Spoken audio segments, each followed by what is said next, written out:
Hello दोस्तों, राधे राधे। स्वागत है आपका फिर से एक नई कहानी, नई पहचान। आज सुबह सुबह शांति धाम वृद्धा आश्रम में बैठी शारदा जी की नजरें आश्रम के बड़े से लोहे के गेट पर किसी शिकारी की तरह टिकी थी।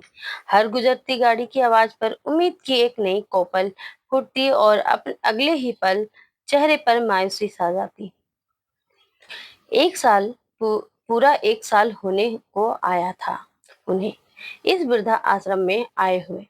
एक साल पहले आज के ही दिन उनके पोते के चौथे जन्मदिन पर बेटा बहू ने जोरदार पार्टी दी थी। घर मेहमानों से भरा था। शारदा जी को क्या पता था कि वह उस घर में उनकी आखिरी खुशी थी। पार्टी के हफ्ते भर बाद ही बेटे रमेश और बहू सुनीता ने विदेश घूमने जाने का प्लान बना लिया था। माँ, हम लोग एक महीने के लिए यूरोप जा रहे हैं। अब तुम घर पर अकेले कैसे रहोगी? तुम्हारी देखभाल भी ठीक से नहीं हो पाएगी। रमेश ने बड़ी चिंता जताते हुए कहा था। बस एक महीने की तो बात है। तुम शांति धाम वृद्धा आश्रम में रह लो। वहां तुम्हारी उम्र के लोग भी हैं, मन लगा रहेगा। हम आते ही तुम्हें सबसे पहले घर ले आएंगे। शारदा जी ने मन मारकर हामी भर दी। चलो, बच्चे घूम आएंगे सोचकर उन्होंने अपना दिल समझा लिया था। लेकिन जब बेटा बहू घूम कर वापस आ गए तब भी उन्हें लेने कोई नहीं आया। हफ्ता बीता तो शारदा जी ने खुद फोन मिलाया। अरे माँ, वो हम आते ही घर की मरम्मत का काम शुरू करवा दिया। तुम्हें तो पता ही है दीवारों में कितनी सीलन आ गई थी। अब काम चल रहा है तो धूल मिट्टी और शोर में तुम्हें तकलीफ होगी। बस ये निपट जाए फिर तुम्हें इज्जत से घर लाएंगे। मरम्मत का वो काम भी कुछ समय और खा गया। देखते देखते 3 महीने गुजर गए। आश्रम में उनकी हम उम्र औरतें उन्हें पहले ही समझा चुकी थी। शारदा बहन, खुद को धोखा मत दो। ये सब बहाने हैं तुम्हें यहाँ रखने के। अब कोई नहीं आएगा। पहले तो शारदा जी का मन लड़ने को दौड़ता था। मेरा रमेश ऐसा नहीं है, वो खुद को दिलासा देती। पर जब महीने गुजरते गए और फोन पर भी बहानों के सिवा कुछ ना मिला तो उनका विश्वास भी रेत की तरह मुट्ठी से फिसल गया। उन्हें यकीन हो गया था कि अब उन्हें लेने कोई नहीं आने वाला। हर रविवार सुबह शारदा जी तैयार होकर गेट पर टकटकी लगाए बैठी रहती। पर सूरज चढ़ता और ढल जाता। सड़क पर गाड़ियां आती जाती रहती, पर वह गाड़ी कभी नहीं आती जिनका उन्हें इंतजार होता था। लेकिन आज का दिन सब्र का इम्तिहान लेने वाला था। आज उनके दोरोहन का 5वां जन्मदिन था। बेटे से उम्मीद भले ही मर चुकी थी, लेकिन पोते की ममता का धागा अब भी उनकी सांसों से जुड़ा था। वह बस एक बार, सिर्फ एक बार उसे निगाह भर देखना चाहती थी। 1 घंटे तक यूं ही दरवाजे की ओर ताकते ताकते उनके अंदर का सब्र जवाब दे गया। उनके सब्र का बांध, जिसे वह 1 साल से तिनका तिनका जोड़कर बना रही थी, आज एक ही झटके में टूट गया। एक हठीली जिद ने उनके कमजोर हो चुके इरादों को फिर से बुलंद कर दिया। नहीं, आज तो मैं अपने रोहन को देखकर ही रहूंगी, चाहे कुछ भी हो जाए। लेकिन वह जानती थी कि अगर वह अपनी इसी पहचान के साथ गई तो शायद घर की दहलीज भी पार न कर पाए। सुनीता का चेहरा उनकी आंखों के सामने घूम गया, जिसमें उनके लिए सम्मान नहीं, केवल तिरस्कार का भाव होता था। रमेश भी शायद दरवाजे से ही कोई बहाना बनाकर लौटा देगा। इसलिए उन्होंने तय किया कि वो वहां वेश बदल कर जाएंगी। लेकिन मैनेजर से परमिशन लेनी भी अभी बाकी थी। उन्होंने मैनेजर के दफ्तर का दरवाजा खटखटाया। मैनेजर वर्मा जी एक भले आदमी थे, जो इन बुजुर्गों के दर्द को समझते थे, पर नियमों से बंधे थे। अंदर आ जाइए शारदा जी, उन्होंने कहा। शारदा जी ने अपनी आवाज में जितनी हो सके उतनी दीनता भरकर कहा, वर्मा जी, मुझे आज शाम तक के लिए छुट्टी चाहिए थी। आज गांव में फोन लगाया तो पता चला कि मेरी एक ननद बहुत बीमार है। शायद आखिरी समय है उनका। झूठ बोलते हुए उनकी जबान लड़खड़ा रही थी और आत्मा कांप रही थी। जीवन में उन्होंने कभी किसी से छल नहीं किया था, पर आज वह अपने ही बेटे से मिलने के लिए झूठ का सहारा ले रही थी। वर्मा जी ने उनकी आंखों में झांका। उन आंखों की गहराइयों में एक ऐसी विवशता और दर्द का समंदर था जिसे देखकर वह ना नहीं कर सके। उन्होंने एक रजिस्टर आगे बढ़ाते हुए कहा, ठीक है शारदा जी, यहाँ दस्तखत कर दीजिए और शाम होने से पहले लौट आइएगा। जी ठीक है,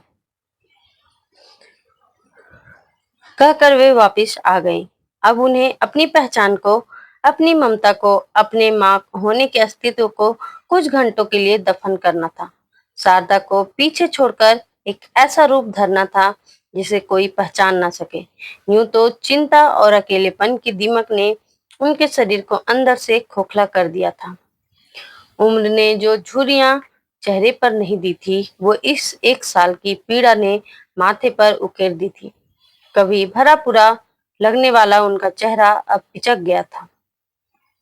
गालों की हड्डियां उभर आई थी। सिर पर चांदी की परत अब इतनी घनी हो चली थी कि केवल कहीं कहीं ही काले बालों की लकीरें झांकती थी। वे अब पहले से कहीं ज्यादा बदली हुई नजर आती थी, परंतु फिर भी वो कोई जोखिम उठाना नहीं चाहती थी। उन्होंने कांपते हाथों से अपनी ट्रंक खोली। उसमें उनकी गिनी चुनी साड़ियां थी जो रमेश यहाँ छोड़ गया था। उन्होंने अपनी सबसे पुरानी, सबसे फीके रंग की सूती साड़ी निकाली जिसका नीला रंग धुल धुल कर लगभग सफेद हो चला था। उन्होंने वह फीकी सी साड़ी पहनी, लेकिन थोड़े अलग तरीके से। फिर उनका ध्यान अपने चश्मे पर गया। यह चश्मा, यह उनकी पहचान का हिस्सा था। इसी चश्मे के पीछे से उनकी आंखों ने रमेश का बचपन देखा था। उनके चश्मे से बेटा बहू उन्हें पहचान सकते थे। इसलिए वे अपने कमरे के साथ वाले कमरे में चली गए जहां गंगा जी रहती थी, जिनका हाल ही में मोतियाबिंद का ऑपरेशन हुआ था। अब वो अपना पुराना चश्मा नहीं पहनती थी। उन्होंने गंगा जी से उनके पुराने मोटे कांच वाले और काले फ्रेम के चश्मे मांग लिए। गंगा बहन, जरा अपना पुराना चश्मा देना, मेरी आंखों में कुछ चुभ गया है, धूप देखने में तकलीफ होगी। गंगा जी ने तुरंत अपना चश्मा दे दिया। जैसे ही शारदा जी ने वह चश्मा अपनी आंखों पर लगाया, दुनिया धुंधली हो गई। पर शायद यही जरूरी था। इस धुंधले के पीछे उनकी ममतामयी जानी पहचानी आंखें लगभग छिप गई। उन्होंने आईने में खुद को देखा। आईना भी उन्हें पहचान नहीं पा रहा था। यह कोई और ही औरत थी, थकी हुई, हारी हुई, दुनिया की ठोकरें खाई हुई। उन्होंने अपने कमर को जानबूझकर थोड़ा और झुका लिया। चाल में एक लाचारी का भाव ले आई और सिर पर साड़ी का पल्लू डालकर उसी पल्लू से आधा चेहरा ढक लिया। अब वह शारदा जी नहीं थी, रमेश की माँ नहीं थी, रोहन की दादी नहीं थी। वह एक बेनाम बेपहचान औरत थी जिसे दुनिया की भीड़ में कोई नहीं देखेगा, कोई नहीं पहचानेगा। वह अपनी ही पहचान की कब्र पर खड़ी थी और इस कब्र पर आंसू बहाने की भी इजाजत नहीं थी। आश्रम से बाहर की दुनिया आज कुछ अलग ही लग रही थी उन्हें। एक साल से उन्होंने यह दुनिया नहीं देखी थी। ऑटो से उतरकर जब उन्होंने अपने मोहल्ले की गलियों में कदम रखा तो उनका दिल किसी कैदी पंछी की तरह जोर जोर से फड़फड़ाने लगा। यह वही गलियां थी जहां उन्होंने रमेश को साइकिल चलाना सिखाया था। वह नुक्कड़ वाली हलवाई की दुकान जहां से रमेश जलेबियां खाने की जिद करता था। हर मोड़, हर दुकान, हर घर किसी भूली हुई कहानी की तरह उनके जहन में ताजा हो रहा था। उनकी आंखों के धुंधले शीशे के पीछे से यादों का एक साफ सुथरा चलचित्र चल रहा था। एक तरफ खुशियां भरा अतीत था, दूसरी तरफ पीड़ा से भरा वर्तमान। जैसे जैसे उनका घर नजदीक आ रहा था, उनके कदम भारी होते जा रहे थे। आखिरकार वह उस मोड़ पर आ गई जहां से उनका 2 मंजिला घर साफ दिखाई देता था। घर वैसा ही था, पर आज उस पर गुब्बारे और रंग बिरंगी झालरें लगी थी। गेट भी खूबसूरत गोल्डन ब्लैक गुब्बारों से सजा हुआ था। आज उनके रोहन के जन्मदिन का जश्न मनाने का की तैयारी चल रही थी, जिसमें वह खुद एक बिन बुलाई मेहमान बनकर जा रही थी। घर के बाहर लगा वो पीपल का पेड़ जिसके नीचे बैठकर वह सहेलियों के साथ बातें करती थी कि ओट में खड़ी हो गई। हिम्मत जवाब दे रही थी। किस मुंह से, किस बहाने से वह अंदर जाए। वह सोच ही रही थी कि तभी उन्होंने देखा कि उनके घर की काम वाली बाई ललिता घर की ओर बढ़ी और दरवाजे की घंटी बजा दी। एक पल बाद दरवाजा खुला और सुनीता बाहर आई।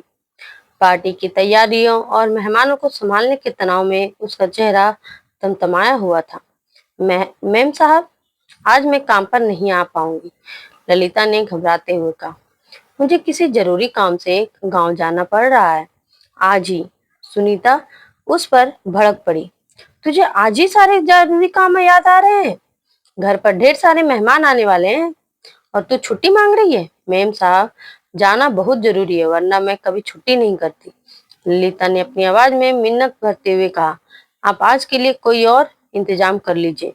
कोई और इंतजाम? सुनीता का पारा चढ़ गया। मैं कहाँ से लाऊं इस वक्त किसी को? एक काम कर, अगर तू नहीं आ सकती तो अपनी सास को भेज दे, पर मुझे आज काम के लिए कोई ना कोई चाहिए ही।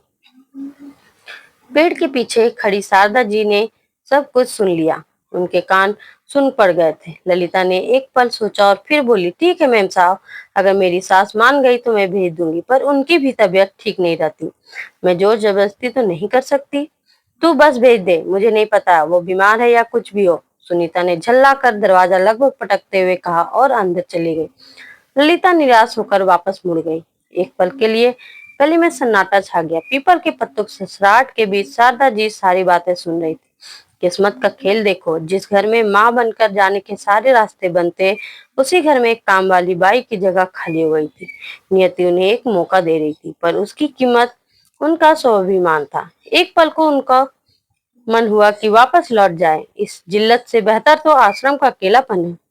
पर धुंधले चश्मे के पार उन्हें रोहन का हंसता हुआ चेहरा दिखाई दिया। पोते की प्रति ममता ने उनके टूटे हुए आत्मसम्मान को समेटा और एक अजीब सी हिम्मत दी। उन्होंने अपने आंसू पोंछे। आज उन्हें अपने पोते को नजर भर देखने के लिए एक नौकरानी बनना था।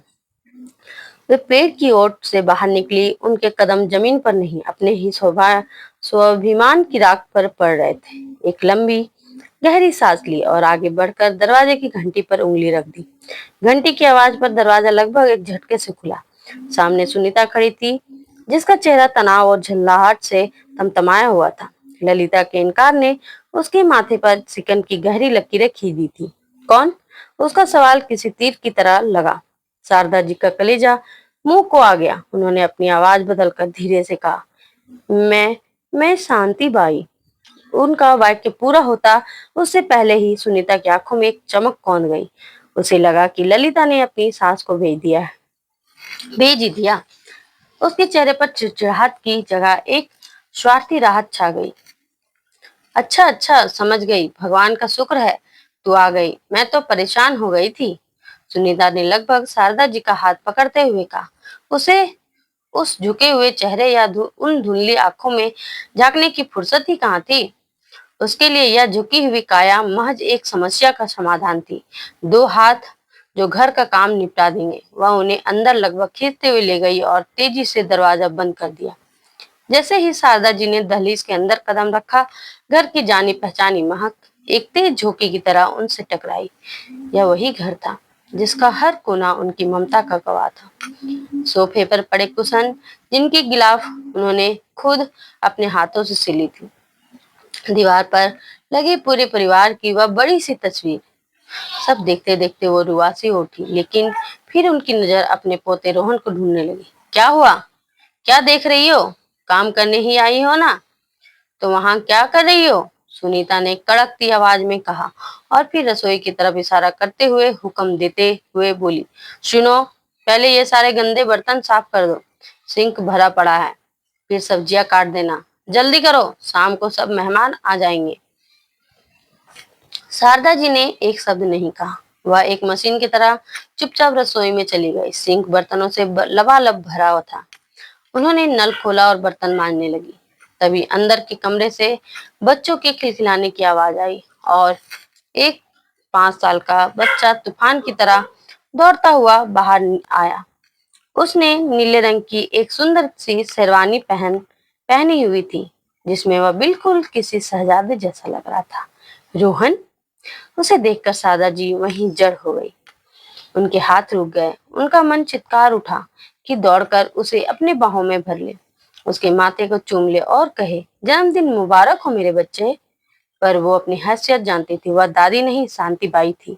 वह बस दूर से उसे निहारती रही, अपनी आंखों में उमड़ आए आंसुओं के सैलाब को पल्लू के कोने से सोखती रही। रोहन उन पर एक नजर डाले बिना ही खिलौनों की दुनिया में मगन दूसरे बच्चों के साथ खेलने के लिए बाहर बाग में भाग गया।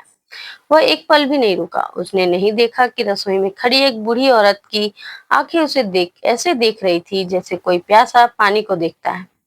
रोहन उन पर एक नजर डाले बिना ही दूसरों के बच्चों के साथ खेलने के लिए बाहर भाग गया।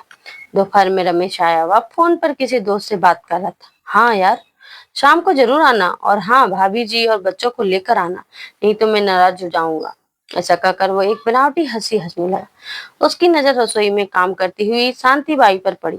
एक पल के लिए, बस एक पल के लिए, उसे एक अनजाना सा अपनापन महसूस हुआ। उसकी झुकी हुई कमर और कद काठी में कुछ ऐसा था जो उसे अपनी माँ की याद दिला रहा था। पर अगले ही पल उसने इस ख्याल को झटक दिया, यह माँ कैसे हो सकती है? वह तो आराम से आश्रम में है। मैं भी क्या सोचने लगा। उसने अपनी ही माँ को नहीं पहचाना और मस्ती में फोन पर बात करता हुआ अंदर आ गया। शाम होते होते घर में मेहमानों भर गए। रमेश के दोस्त, सुनीता की सहेलियां, कुछ दूर के रिश्तेदार सब मौजूद थे। महफिल में महंगे इत्र की खुशबू, ऊंचे कह कहे और संगीत का शोर गूंज रहा था। और शारदा जी उस शोर में कभी मेहमानों को पानी के गिलास पकड़ाती, कभी चाय नाश्ते की प्लेट। केक काटा गया। Happy birthday to you Rohan की धुन पर तालियां बजी। रोहन ने केक काटा और पहला टुकड़ा रमेश और सुनीता को खिलाया। शारदा जी दूर खड़ी यह सब देख रही थी। उनका दिल चाह रहा था कि रोहन एक बार उनकी तरफ भी देखे, पर उसकी दुनिया अपने दोस्तों और तोहफों में सिमटी हुई थी। तभी रमेश की एक बुजुर्ग आंटी, कमला जी, इधर उधर देखते हुए ने ही पूछ ही बैठी, रमेश बेटा, सब तो हैं, पर तुम्हारी माँ कहाँ है? उनके बिना घर में ये उत्सव अधूरा सा लग रहा है। वह तो रोहन पर जान छिड़कती थी। कहीं गई है क्या? यह सवाल एक तीर की तरह लगा, पर रमेश और सुनीता इसके लिए पहले से तैयार थे। सुनीता ने अपने चेहरे पर एक कुशल अभिनेत्री की तरह चिंता और प्यार भरी मुस्कान सजाई और बोली, क्या बताएं कमला आंटी, माँ जी तो तीर्थ यात्रा पर गई हैं। उनकी बरसों से इच्छा थी चारों धाम करने की। हम तो कह रहे थे कि बाद में चली जाइएगा, पर वह नहीं मानी। रमेश ने तुरंत बात को आगे बढ़ाया, जैसे यह एक डायलॉग पहले से ही तैयार हो। उसकी आवाज में एक झूठा गर्व और आत्मसंतुष्टि थी। हाँ आंटी, हमने तो बहुत मना किया कि इस उम्र में इतना कष्ट क्यों उठा रही हैं, पर वह कहने लगी, बेटा, तुम लोगों के लिए अपनी सारी उम्र खपा दी, अब थोड़ा पुण्य भी कमा लो, पता नहीं कब बुलावा आ जाए। आखिर माँ की इच्छा से बढ़कर हमारे लिए क्या हो सकता है? हमने सारी बुकिंग करवाई है। अब चार धाम यात्रा पर गई है, कुछ महीने तो लग ही जाएंगे वापस आने में। यह सुनते ही महफिल में वाह वाह की गूंज उठ गई। एक दोस्त ने रमेश की पीठ थपथपाते हुए कहा, यार रमेश, तू तो सच में आज का श्रवण कुमार है। आजकल के जमाने में कौन माँ बाप के इतना सोचता है। सलाम है तुझे। प्रशंसा के ये सब सुनकर जहां रमेश और सुनीता गदगद हुए जा रहे थे, वहां शारदा जी के लिए वो शब्द पिघले हुए शीशे के फव्वारे की तरह थे, जो सीधे उनके कानों में उतर रहे थे। उनकी आत्मा छलनी हो रही थी। जिस माँ का हाल जानने की बेटे को फुर्सत नहीं थी, आज उसकी झूठी तीर्थ यात्रा के नाम पर वह अपनी महानता की इमारत खड़ी कर रहा था। यह धोखा, यह पाखंड, यह सफेद झूठ उनसे सहा नहीं गया। उनके कांपते हाथों में पानी के गिलासों से सजी एक ट्रे थी। श्रवण कुमार का खिताब सुनकर उनके हाथ की पकड़ ढीली पड़ गई, संतुलन बिगड़ गया और ट्रे छन की एक दिल दहला देने वाली तेज आवाज के साथ फर्श पर जा गिरी। कांच के गिलास टुकड़ों में बिखर गए, संगीत बंद हो गया, कह गए थम गए। सबका ध्यान उस ओर गया जहां एक बूढ़ी काम वाली बाई बिखरे हुए कांच के टुकड़ों के बीच कांपती हुई खड़ी थी। इसी हड़बड़ाहट में जब वह झुकने की कोशिश कर रही थी, तो उनके चेहरे से वह भारी मोटे कांच का चश्मा फिसल कर गिर गया और सिर से पल्लू भी सरक गया। एक पल के लिए वहां मौत का सा सन्नाटा छा गया। सच सबके सामने था। वो औरत जिसे सब काम वाली बाई समझ रहे थे, वो कोई बाई नहीं थी। अब सबके सामने रमेश की तीर्थ यात्रा पर गई माँ शारदा जी खड़ी थी। वही चेहरा जिसे अभी अभी श्रवण कुमार बेटा याद कर रहा था। शारदा, तुम शारदा ही हो ना, इस घर की मालकिन? और रमेश की माँ कमला आंटी बड़े गौर से देखते हुए बोली। वह एक कदम आगे बढ़ी। उनकी आंखें अविश्वास से फैली हुई थी। उन्होंने शारदा जी को ऊपर से नीचे तक देखा। उन आंखों में तैरती एक उम्र की पीड़ा थी। फिर उनकी नजरें घूमी और रमेश पर जा टिकी। रमेश, बेटा, ये क्या है? उन्होंने ऊंची आवाज में कहा कि हर मेहमान सुन सके। तुम्हारी माँ तो तीर्थ यात्रा पर थी ना? यह कौन सी तीर्थ यात्रा है? रमेश और सुनीता के चेहरे पर सफेद पड़ गए। उनकी जबान तालू से चिपक गई। जिन चेहरों पर अभी कुछ देर पहले प्रशंसा की चमक थी, अब उन पर शर्मिंदगी और पकड़ जाने की कालिख पुत गई थी।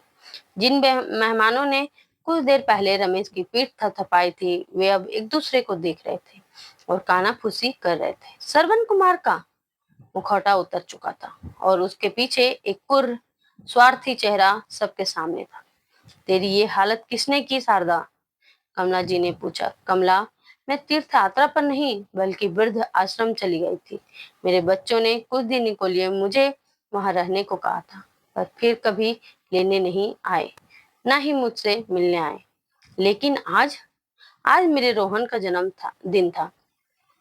मेरा दिल नहीं माना। सब्र जवाब दे गया। मैं अपने पोते को देखे बिना नहीं रह सकी। बस एक बार, सिर्फ एक बार अपनी इन आंखों से उसे निहारना चाहती थी। अगर मैं उसी पहचान के साथ इस दरवाजे पर आती तो शायद मुझे दहलीज से ही लौटा दिया जाता। इसलिए ये सब कहते कहते उनका गला रुंध गया। उनकी कहानी सुनकर हर मेहमान स्तब्ध थे। रमेश और सुनीता सिर झुकाए ऐसे खड़े थे मानो जमीन फट जाए और वे उसमें समा जाए। शारदा जी ने एक आखिरी नजर अपने बेटे पर डाली। फिर उनकी आंखें उस भीड़ में अपने रोहन को ढूंढने लगी। वह केक की मेज के पास दूसरे बच्चों के बीच शर्मा हुआ खड़ा था। इस पूरे तमाशे से अनजान वह बस अपनी दादी को देख रहा था, जिन्हें वह अब तक पहचान नहीं पाया था।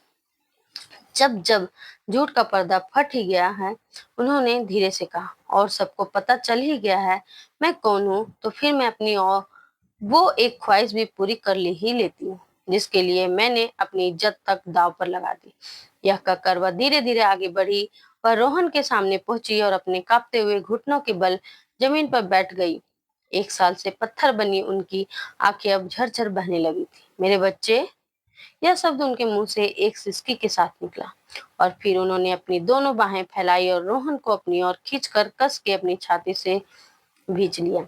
यह सिर्फ एक आलिंगन नहीं था, यह एक साल की तड़प का अंत था। वह रोहन के बालों को सूंघ रही थी, उसके गोल मटोल गालों को और माथों को बेतहाशा चूम रही थी और उनकी हर एक हरकत में एक एक महीने का इंतजार खुला हुआ था। ऐसा लग रहा था जैसे कोई रेगिस्तान में भटकता प्यासा आखिरकार पानी के स्रोत तक पहुंच गया हो और अपनी बरसों की प्यास बुझा रहा हो। रोहन, जो अब तक सहमा हुआ था, उसे कुछ समझ नहीं आ रहा था। उसे बस अपनी दादी की कांपती हुई बाहों, उनके आंसुओं की गर्माहट और उन सिसकियों का एहसास हो रहा था। उसने भी डरते डरते अपने छोटे छोटे हाथ उनकी पीठ पर रख दिए। यह दृश्य देखकर वहां मौजूद कई लोगों की आंखों से आंसू बह निकले। कमला आंटी ने अपना मुंह पल्लू से ढक लिया ताकि कोई उन्हें रोते हुए ना देख सके। अपनी हसरत पूरी करने के बाद शारदा जी ने धीरे से रोहन को खुद से अलग किया। उन्होंने अपनी साड़ी के पल्लू से उसके गालों पर लगे अपने आंसू पोंछे और फिर उठ खड़ी हुई। अब उनके अंदर एक अजीब सी शांति थी। उनकी झुकी हुई कमर सीधी हो चुकी थी। उन्होंने भीड़ पर एक नजर डाली, फिर बिना किसी भाव के बस इतना कहा, अच्छा चलती हूँ। तभी रमेश का एक दोस्त विक्रांत, जो अब तक चुपचाप यह सारा तमाशा देख रहा था, आगे बढ़ा। वह एक समझदार और संवेदनशील युवक था। उसने जमीन से शारदा जी का चश्मा उठाया, उसे साफ किया और फिर रमेश और सुनीता को घूरती हुई नजरों से देखा। उसकी आंखों में नफरत और अफसोस दोनों थे। वह शारदा जी की और मुड़ा, उनके हाथ में चश्मा थमाया और फिर हाथ जोड़कर झुकी हुई नजरों से बोला, माँ जी, आप मेरे साथ चलिए। मेरा घर छोटा है, लेकिन मेरे घर में आपकी जगह मेरे सिर आंखों पर होगी। विक्रांत के शब्दों ने जैसे शारदा जी के अंदर सोए हुए स्वाभिमान को जगा दिया। उन्होंने अपने आंसू पोंछे और विक्रांत के सिर पर हाथ फेरते हुए कहा, जीते रहो बेटा, भगवान तुम्हें बहुत सुखी रखे।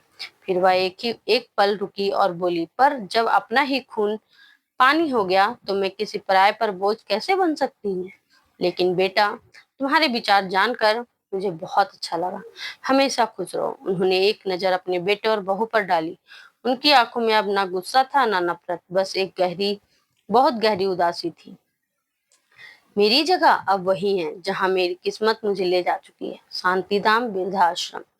इतना कहकर वह मुड़ी और बिना किसी की ओर देखे उस घर से हमेशा के लिए बाहर निकल गई। उनके कदमों में अब कोई लाचारी नहीं थी, बल्कि एक ऐसी शांति थी जो सब कुछ खो देने के बाद हासिल होती है।